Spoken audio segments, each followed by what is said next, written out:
الحمد لله رب العالمين الرحمن الرحيم مالك يوم الدين إياك نعبد وإياك نستعين اهدنا الصراط المستقيم صراط الذين أنعمت عليهم غير المغضوب عليهم ولا الضالين. الحمد لله الذي خلق السماوات والأرض وجعل الظلمات والنور ثم الذين كفروا بربهم يعدلون. هو الذي خلقكم من طين ثم قضى أجلا وأجل مسمى عنده ثم أنتم تمترون. وهو الله في السماوات وفي الأرض يعلم سركم وجهركم ويعلم ما تكسبون. وما تأتيهم من آية من آيات ربهم إلا كانوا عنها معرضين. فقد كذبوا بالحق لما جاءهم فسوف يأتيهم أنباء ما كانوا به يستهزئون. ألم يروا كم أهلكنا من قبلهم من قرن مكناكم في الأرض ما لم نمكن لكم وأرسلنا السماء عليهم مدرارا وجعلنا الأنهار تجري من تحتهم فأهلكناهم بذنوبهم وأنشأنا من بعدهم قرنا آخرين. ولو نزلنا عليك كتابا في قرطاس فلمسوه بأيديهم لقال الذين كفروا إن هذا إلا سحر مبين. وقالوا لولا أنزل عليه ملك ولو أنزلنا ملكا لقضي الأمر ثم لا ينظرون. ولو جعلناه ملكا لجعلناه رجلا وللبسنا عليهم ما يلبسون. ولقد استهزئ برسل من قبلك فحاق بالذين سخروا منهم ما كانوا به يستهزئون. قل سيروا في الأرض ثم انظروا كيف كان عاقبة المكذبين. قل لمن ما في السماوات والأرض قل لله كتب على نفسه الرحمة لا يجمعنكم إلى يوم القيامة لا ريب فيه الذين خسروا أنفسهم فهم لا يؤمنون. وله ما سكن في الليل والنهار وهو السميع العليم. قل أغير الله يتخذ وليا فاطر السماوات والأرض وهو يطعم ولا يطعم. قل إني أمرت أن أكون أول من أسلم ولا تكونن من المشركين. قل إني أخاف إن عصيت ربي عذاب يوم عظيم. من يصرف عنه يومئذ فقد رحمه وذلك الفوز المبين. وإن يمسسك الله بضر فلا كاشف له إلا هو وإن يمسسك بخير فهو على كل شيء قدير وهو القاهر فوق عباده وهو الحكيم الخبير. قل أي شيء أكبر شهادة قل الله شهيد بيني وبينكم وأوحي إلي هذا القرآن لأنذركم به ومن بلغ أئنكم لتشهدون أن مع الله آلهة أخرى قل لا أشهد قل إنما هو إله واحد وإنني بريء مما تشركون. الذين آتيناهم الكتاب يعرفونه كما يعرفون أبناءهم الذين خسروا أنفسهم فهم لا يؤمنون. ومن أظلم ممن افترى على الله كذبا أو كذب بآياته إنه لا يفلح الظالمون. ويوم نحشرهم جميعا ثم نقول للذين أشركوا أين شركاؤكم الذين كنتم تزعمون ثم لم تكن فتنتهم إلا أن قالوا والله ربنا ما كنا مشركين. وانظر كيف كذبوا على أنفسهم وضل عنهم ما كانوا يفترون. ومنهم من يستمع إليك وجعلنا على قلوبهم أكنة أن يفقهوه وفي آذانهم وقرا وإن يروا كل آية لا يؤمنوا بها حتى إذا جاءوك يجادلونك يقول الذين كفروا إن هذا إلا أساطير الأولين وهم ينهون عنه وينأون عنه وإن يهلكون إلا أنفسهم وما يشعرون. ولو ترى إذ وقفوا على النار فقالوا يا ليتنا نرد ولا نكذب بآيات ربنا ونكون من المؤمنين بل بدا لهم ما كانوا يخفون من قبل ولو ردوا لعادوا لما نهوا عنه وإنهم لكاذبون. وقالوا إن هي إلا حياتنا الدنيا وما نحن بمبعوثين. ولو ترى إذ وقفوا على ربهم قال أليس هذا بالحق قالوا بلى وربنا قال فذوقوا العذاب بما كنتم تكفرون. قد خسر الذين كذبوا بلقاء الله حتى إذا جاءتهم الساعة بغتة قالوا يا حسرتنا على ما فرطنا فيها وهم يحملون أوزارهم على ظهورهم ألا ساء ما يزرون وما الحياة الدنيا إلا لعب وله وللدار الآخرة خير للذين يتقون فلا تعقلون قد نعلم إنه ليحزنك الذي يقولون فإنهم لا يكذبونك ولكن الظالمين بآيات الله يجحدون ولقد كذبت رسل من قبلك فصبروا على ما كذبوا وأوذوا حتى أتاهم نصرنا ولا مبدل لكلمات الله ولقد جاءك من نبأ المرسلين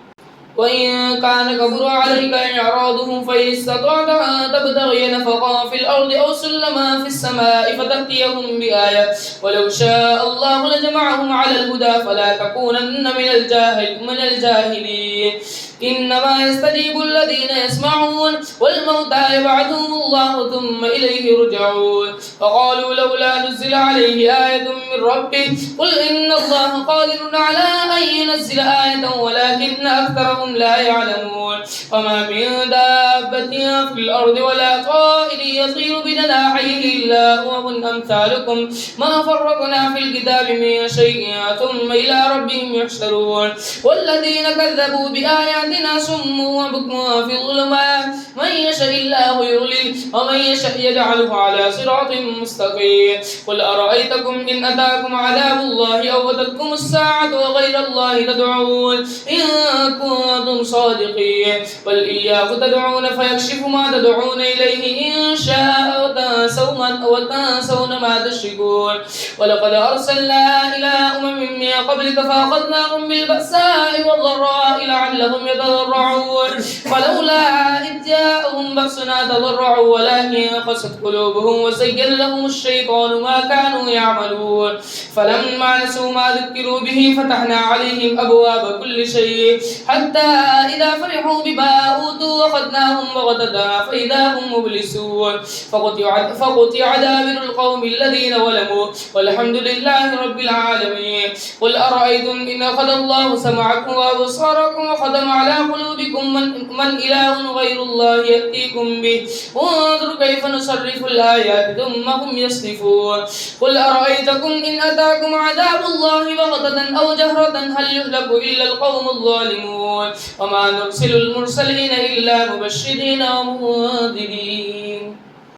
فمن آمن وأصلح فلا خوف عليهم ولا هم يحزنون والذين كذبوا بآياتنا يمسهم العذاب بما كانوا يفسقون قل لا أقول لكم عندي خزائن الله ولا أعلم الغيب ولا أقول لكم إني ملك إن أتبع إلا ما يوحى إلي قل هل يستوي الأعمى والبصير أفلا تتفكرون وأنذر به الذين يخافون أن يحشروا إلى ربهم ليس لهم من دونه ولي ولا شفيع لعلهم يتقون ولا تطرد الذين يدعون ربهم بالغداة والعشي يريدون وجهه ما عليك من حسابهم من شيء وما من حسابك عليهم من شيء فتطردهم فتكون من الظالمين وكذلك فتنا بعضهم ببعض ليقولوا أهؤلاء من الله عليهم من بيننا أليس الله بعالم بالشاكرين وإذا جاءك الذين يؤمنون بآياتنا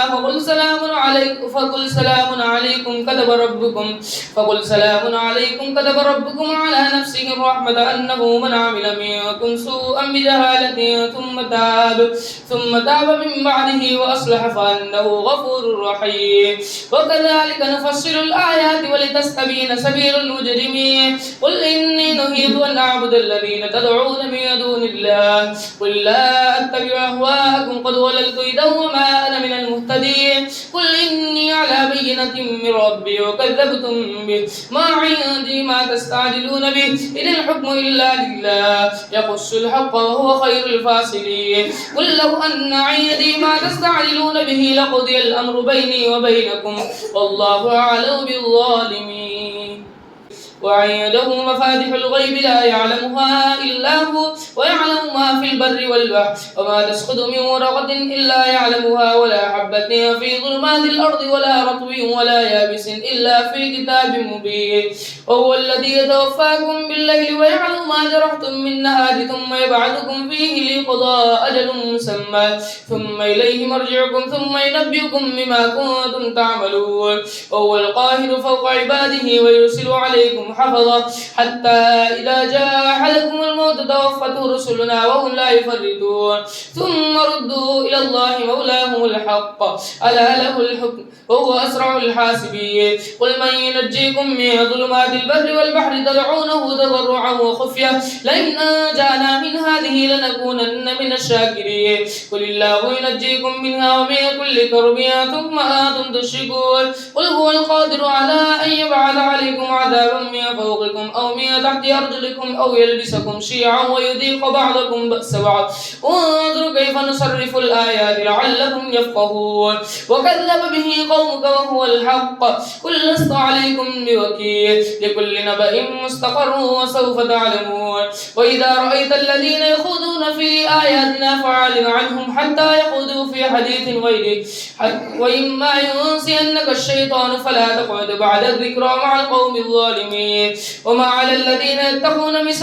حسابهم من شيء ولكن ذكرى لعلهم يتقون وذر الذين اتخذوا دينهم لعبا ولهوا وغرتهم الحياة الدنيا وذكر به أن تبصر نفس بما كسبت ليس لها من دون الله ولي ولا شفيع وإن تعدل كل عدل لا يؤخذ منها أولئك الذين أبصروا بما كسبوا لهم شراب من حميم وعذاب أليم بما كانوا يكفرون قل أندعو من دون الله ما لا ينفعنا ولا يضرنا ونرد على أعقابنا بعد إذ هدانا الله كالذي استهوته الشياطين في الأرض حيران له أصحاب يدعونه إلى الهدى ائتنا قل إن هدى الله هو الهدى وأمرنا لنسلم لرب العالمين وأن أقيموا الصلاة واتقوه وهو الذي إليه تحشرون وهو الذي خلق السماوات والأرض بالحق ويوم يقول كن فيكون قوله الحق وله الملك يوم ينفخ في الصور عالم الغيب والشهادة وهو الحكيم الخبير وإذ قال إبراهيم لأبيه آزر أتتخذ أصناما آلهة إني أراك وقومك في ضلال مبين وكذلك نري إبراهيم ملكوت السماوات والأرض وليكون من الموقنين فلما جن عليه الليل رأى كوكبا قال هذا ربي فلما أفل قال لا أحب الآفلين فلما رأى القمر بازغا قال هذا ربي فلما أفل قال لئن لم يهدني ربي لأكونن من القوم الضالين فلما رأى الشمس بازغا قال هذا ربي هذا أكبر فلما أفلت قال يا قوم إني بريء مما تشركون إني وجهت وجهي للذي فطر السماوات والأرض حنيفا وما أنا من المشركين وحاجه قومه قال أتحاجوني في الله وقد هدان ولا أخاف ما تشركون به إلا أن يشاء ربي شيئا وسع ربي كل شيء علما أفلا تتذكرون وكيف أخاف ما أشركتم ولا تخافون أنكم أشركتم بالله ما لم ينزل به عليكم سلطانا فأي الفريقين أحق بالأمن إن كنتم تعلمون الذين آمنوا ولم يلبسوا إيمانهم بظلم أولئك لهم الأمن وهم مهتدون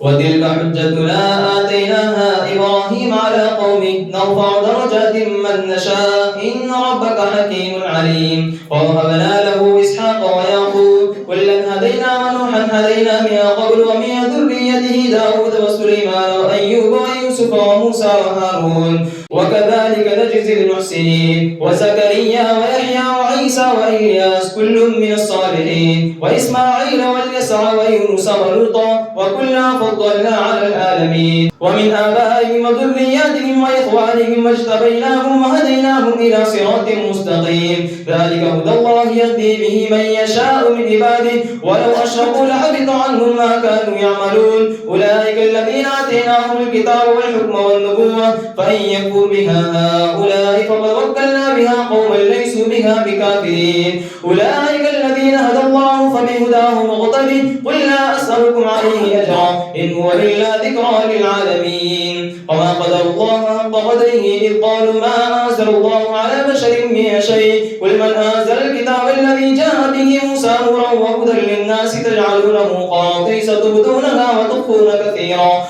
وعلمتم ما لم تعلموا أنتم ولا آباؤكم قل الله ثم ذرهم في خوضهم يلعبون وهذا كتاب أنزلناه مبارك مصدق الذي بين يديه ولتنذر أم القرى ومن حولها والذين يؤمنون بالآخرة يؤمنون به وهم على صلاتهم يحافظون ومن أظلم ممن افترى على الله كذبا أو قال وحي إلي ولم يوحى إليه شيء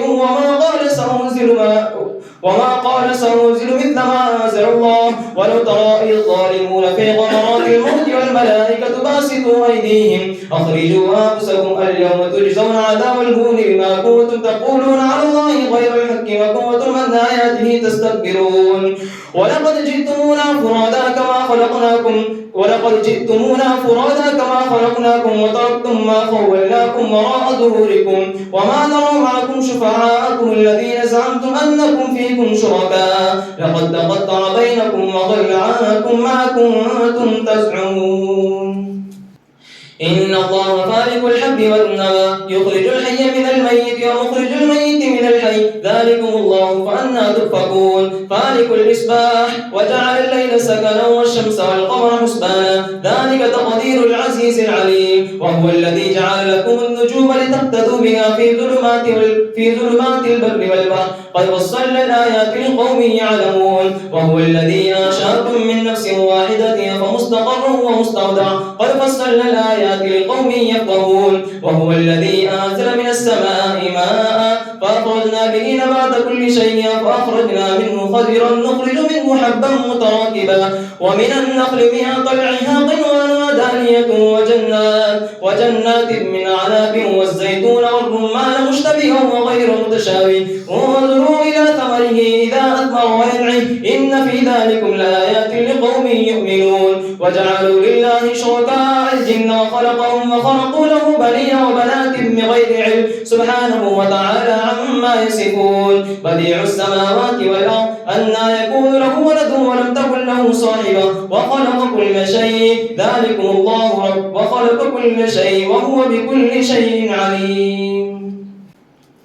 ذلكم الله ربكم لا إله إلا هو خالق كل شيء فاعبدوه وهو على كل شيء وكيل لا تدركه الأبصار وهو يدرك الأبصار وهو اللطيف الخبير قد جاءكم بصائر من ربكم فمن أبصر فلنفسه ومن عمي فعليها وما أنا عليكم بحفيظ وكذلك نصرف الآيات وليقولوا درست ولنبينه لقوم يعلمون اتبع ما أوحي إليك من ربك لا إله إلا هو أعرض عن المشركين ولو شاء الله ما أشركوا وما جعلناك عليهم حفيظا وما أنت عليهم بوكيل ولا تسبوا الذين يدعون من دون الله فيسبوا الله عدوا بغير علم كذلك زينا لكل أمة عملهم ثم إلى ربهم مرجعهم فينبئهم بما كانوا يعملون وأقسموا بالله جهد أيمانهم لئن جاءتهم آية ليؤمنن بها قل إنما الآيات عند الله وما يشركم أنها إذا جاءت لا يؤمنون ونقلب أفئدتهم وأبصارهم كما لم يؤمنوا به أول مرة ونذرهم في طغيانهم يعمهون ولو أننا نزلنا إليهم الملائكة وكلمهم الموتى وحشرنا عليهم كل شيء قبلا ما كانوا ليؤمنوا إلا أن يشاء الله ولكن أكثرهم يجهلون وكذلك جعلنا لكل نبي عدوا شياطين الإنس والجن يوحي بعضهم إلى بعض زخرف القول غرورا ولو شاء ربك ما فعلوه فذرهم وما يفترون ولتصغى إليه أفئدة الذين لا يؤمنون بالآخرة وليرضوه وليغترفوا ما هم مقترفون أفغير الله يبتغي حكما وهو الذي أنزل إليكم الكتاب مفصلا والذين آتيناهم الكتاب يعلمون أنه منزل من ربك بالحق فلا تكونن من الممترين المرسلين وتمت كلمة ربك صدقا وعدلا لا مبدل لكلماته وهو السميع العليم وإن تطع أكثر ما في الأرض يضلوك عن سبيله إن يتبعون إلا الظن وإن هم إلا يخرصون إن ربك هو أعلم من يضل عن سبيله وهو أعلم بالمهتدين فكلوا مما ذكر اسم الله عليه إن كنتم بآياته مؤمنين وما لكم ألا تأكلوا مما ذكر اسم الله عليه وقد فصل لكم ما حرم عليكم إلا ما اضطررتم إليه وإن كثيرا ليضلون بأهوائهم بغير علم إن ربك هو أعلم بالمعتدين وذروا ظاهر الإثم وباطنه إن الذين يكسبون الإثم سيجزون بما كانوا يقترفون ولا تأكلوا مما لم يذكر اسم الله عليه وإنه لفسق وإن الشياطين ليوحون إلى أوليائهم ليجادلوكم وإن أطعتموهم إنكم لمشركون أو ما كان ميتا فأحييناه وجعلنا له نورا يمشي به في الناس كمن مثله في الظلمات ليس بخارج منها كذلك زين للكافرين ما كانوا يعملون وكذلك جعلنا في كل قرية أكابر مجرميها ليمكروا فيها وما يمكرون إلا بأنفسهم وما يشكرون وإذا جاءتهم آية قالوا لن نؤمن حتى نؤتى مثل ما أوتي رسل الله أعلم حيث يجعل رسالته سيصيب الذين أجرموا صغار عند الله وعذاب شديد بما كانوا يمكرون فمن يرد الله أن يهديه يشرح صدره للإسلام ومن يرد أن يضله يجعل صدره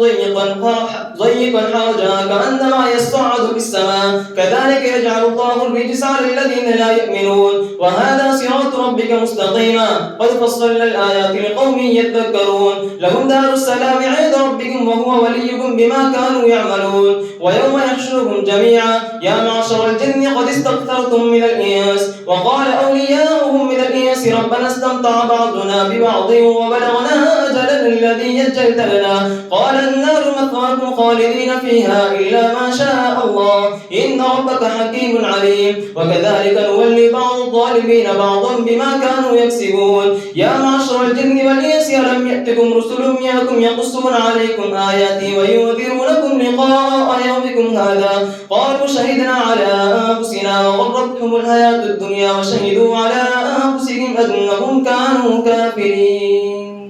ذلك أن لم يكن ربك مهلك القرى بظلم وأهلها غافلون ولكل درجات مما عملوا وما ربك بغافل عما يعملون وربك الغني ذو الرحمة إن يشاء يذهبكم ويستخلف من بعدكم ما يشاء فما أنشأكم من ذرية قوم آخرين إنما توعدون لآت وما أنتم بمعجزين قل يا قوم اعملوا على مكانتكم إني عامل فسوف تعلمون ما تكون له عاقبة الدار إنه لا يفلح الظالمون وجعلوا لله مما ذرأ من الحرث والأنعام نصيبا فقالوا هذا لله بزعمهم وهذا لشركائنا وما كان لله فهو يصل إلى شركائهم ساء ما يحكمون وكذلك زين لكثير من المشركين قتل أولادهم شركاءهم ليردوهم وليلبسوا عليهم دينهم ولو شاء الله ما فعلوه فذرهم وما يفترون وقالوا هذه أنعام وحرث حجر لا يطعمها إلا من نشاء بزعمهم وأنعام حرمت ظهورها وأنعام لا يذكرون اسم الله عليه ابتغاء عليه سيجزيهم بما كانوا يفترون وقالوا ما في بطون هذه الأنعام خالصة لذكورنا ومحرم على أزواجنا وإن يكن ميتة فهم فيه شركاء سيجزيهم وصفهم إنه حكيم عليم قد خسر الذين قتلوا أولادهم سفها بغير علم وحرموا ما رزقهم الله افتراء على الله قد ضلوا وما كانوا مهتدين وهو الذي أنشأ جنات معروشات وغير معروشات والنخل والزرع مختلفا أكله والزيتون والرمان متشابها وغير متشابه كلوا من ثمره إذا أثمر وآتوا حقه يوم حصاده ولا تسرفوا إنه لا يحب المسرفين ومن الأنعام حمولة وفرشا كلوا مما رزقكم الله ولا تتبعوا خطوات الشيطان إنه لكم عدو مبين 8 أزواج من الضأن 2 ومن المعز 2 قل أذكرين حرم أم الأنثيين أما اشتملت عليه أرحام الأنثيين نبئوني بعلم إن كنتم صادقين ومن الإبل 2 ومن البقر 2 قل أذكرين حرم أم الأنثيين أما اشتملت عليه أرحام الأنثيين أم كنتم شهداء إذ وصاكم الله بهذا فمن أظلم ممن افترى على الله كذبا ليضل الناس بغير علم إن الله لا يهدي القوم الظالمين قل لا أجد فيما أوحي إلي محرما على طاعم يطعمه إلا أن يكون ميتة أو دما مسفوحا أو لحم خنزير فإنه رجس أو فسقا أحل لغير الله به فمن اضطر غير باغ ولا عاد فإن ربك غفور رحيم وعلى الذين هادوا حرمنا كل ذي ظفر ومن البقر والغنم حرمنا عليهم شهومهما إلا ما حملت ظهورهما أو الحوايا أو ما اختلط بالعظم ذلك جزيناهم ببغيهم وإنا لصادقون فإن كذبوك فقل ربكم ذو رحمة واسعة ولا يرد بأسه عن القوم المجرمين سيقول الذين أشركوا لو شاء الله ما أشركنا ولا آباؤنا ولا حرمنا من شيء كذلك كذب الذين من قبلهم حتى ذاقوا بأسنا قل هل عندكم من علم فتخرجوه لنا إن تتبعون إلا الظن وإن أنتم إلا تخرصون قل فلله الحجة البالغة فلو شاء لهداكم أجمعين قل هلم شهداءكم الذين يشهدون أن الله حرم هذا فإن شهدوا فلا تشهد معهم ولا تتبع أهواء الذين كذبوا بآياتنا والذين هم بربهم يعدلون قل تعالوا واتلوا ما حرم ربكم عليكم ألا تشركوا به شيئا وبالوالدين إحسانا ولا تقتلوا أولادكم من إملاق نحن نرزقكم وإياهم ولا تقربوا الفواحش ما ظهر منها وما بطن ولا تقتلوا النفس التي حرم الله إلا بالحق ذلكم وصاكم به لعلكم تعقلون ولا تقربوا مال اليتيم إلا بالتي هي أحسن حتى يبلغ أشده وأوفوا الكيل والميزان بالقسط لا نكلف نفسا إلا وسعها وإذا قلتم فاعدلوا ولو كان ذا قربى وبعهد الله أوفوا ذلكم وصاكم به لعلكم تذكرون وأن هذا صراطي مستقيما فاتبعوه ولا تتبعوا السبل فتفرق بكم عن سبيله ذلكم وصاكم به لعلكم تتقون ثم آتينا موسى الكتاب تماما على الذي أحسن وتفصيلا لكل شيء وهدى ورحمة لعلهم بلقاء ربهم يؤمنون وهذا كتاب أنزلناه مباركا فاتبعوه واتقوا لعلكم ترحمون